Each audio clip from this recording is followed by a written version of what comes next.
Well, they've been called the worst of the worst. A 2008 Pentagon report revealing that the Taliban 5 pose a significant risk to the United States and its allies.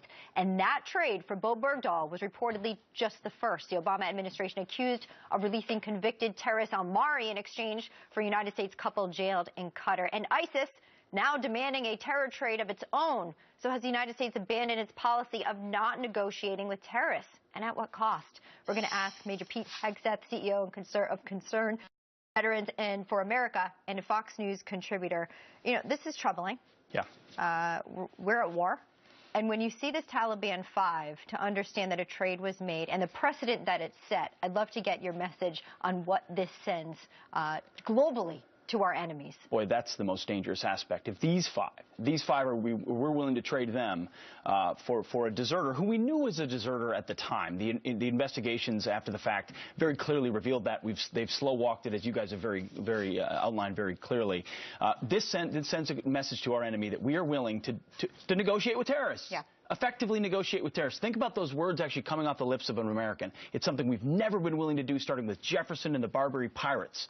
We don't negotiate with terrorists. Right. We act strongly based on principle and our own will. Here now, suddenly, we've decided that door is open, and Islamists are exploiting the heck out of it. Of course. It's now a form of currency of our own.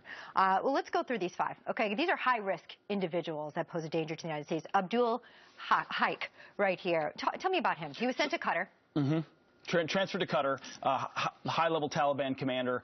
What you'll see on all of these guys is red, green, red, right? High risk, low threat from a detention perspective, high intelligence, meaning these guys are likely to go back to the battlefield and try to fight Americans and still have connections to Taliban leadership. So it's not as if he's going to know what's happening right now because of actionable intelligence. He knows the networks. He knows the people that are still facilitating attacks in Pakistan and Afghanistan. Okay, let's go to number 2 here. Nurullah Nouri. Yeah, significant military experience with the Taliban, and with a connection to Al-Qaeda. So this guy was not just an intelligence officer, but an action-oriented guy working with Al-Qaeda in attempts to attack Americans on the battlefield. This is another guy. You'll notice the trend: red, green, red, high risk, high intelligence value. So. You could be getting information from them. Well, it's not that we pulled this guy off the battlefield in 2002. It's not as if we're going to get information from him that's going to lead us to somebody now. It's the networks and how they communicate, who's connected to who, that has a great deal of value in this particular scenario. Of course. What about Mohammed Fazl, also sent to Qatar? Also sent to Qatar, and who knows how long he'll be held at Qatar, by the way. High risk, again. High risk. Low threat. When they say low threat from a detention perspective, that means at Guantanamo Bay, he's a low threat there to sort of perpetuate attacks, which means he's gone docile there. All it means is that he's waiting to go back and have the opportunity to continue attacks. So it's not as if these guys are a low threat in that sense. Okay, what about Khairullah Kharkwa?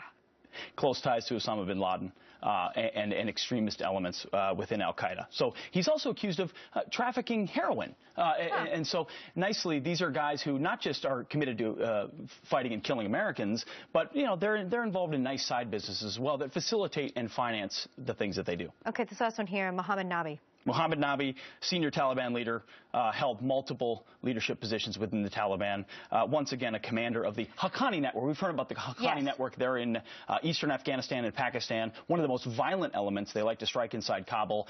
Member of the Haqqani network. Also, a variation in our pattern of red, green, red. Also a high threat from a detention perspective. These guys are all looking to go back to the battlefield. High risk. They're in Qatar, and chances are that they will go back to the battlefield as the recidivation. And we traded them for someone that we knew was a deserter. We knew it. Tony, the colonel is right. Others talking about this are right. Those inside the Pentagon have known this for a long time. We knew what this guy did.